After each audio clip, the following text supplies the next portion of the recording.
Check this out, guys. Maybe some of you have already seen this, but let's watch it together. It's definitely... Controversy. And some people were saying things like, if humans evolved from monkeys, why are there still monkeys?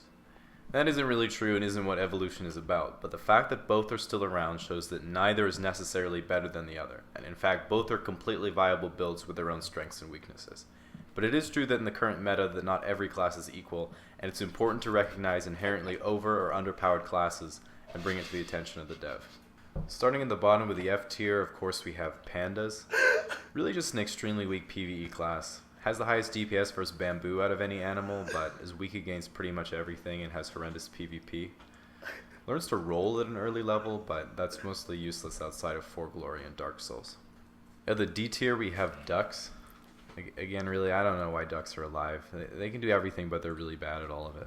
At the C tier we have rhinos and elephants. They both seem like great choices, too big to be eaten, and both have strong PvE and PvP. But they've really taken a hit from the newer poaching quests and are still getting hard countered by being turned into medicine that doesn't work. So the B tier we have sharks. 100 years ago, sharks would be an S tier choice. No natural predators, tons of food to eat, and a proven track record of millions of years.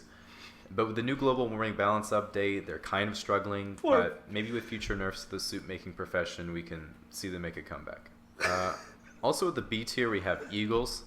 Top of the food chain, flying, majestic, symbol of freedom, balding. Aww. At the A tier, we have dogs. Really increased in viability since the introduction of the domestication perk. High investments in the happiness, friendliness, and tail wagging tree, and the only real shortcoming is a sadly short lifespan. Of course, we also have cats. Basically a more disinterested and self-centered dog that can survive higher drops and only wants to be around you when it wants to be pet or you have food. Also pretty viable. So for the S tier, we have mosquitoes. Really, really powerful PvP, high respawn rate, flying perk, but also extremely low HP. Weaknesses include spiders, candles, and making friends, but again, really solid track record. And making we have friends. ants, also from the insect race like mosquitoes, but one of the more ingenious varieties. While each member is of very low intelligence, like Redditors, they work collectively to assume a single body of thought that's then carried out by each individual without further consideration. And of course we have humans, really rough in the early game, but eventually they develop the strongest PvP and PvE out of any class and definitely have the highest skill cap. Their only real weaknesses are cancer, disease, and prolonged introspection. One of the more interesting human mechanics is the ability to exchange playtime for in-game currency.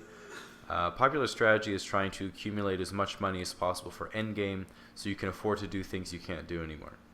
But long story short, as long as you pick one of the stronger starting regions on this list, there's really no way you can go wrong.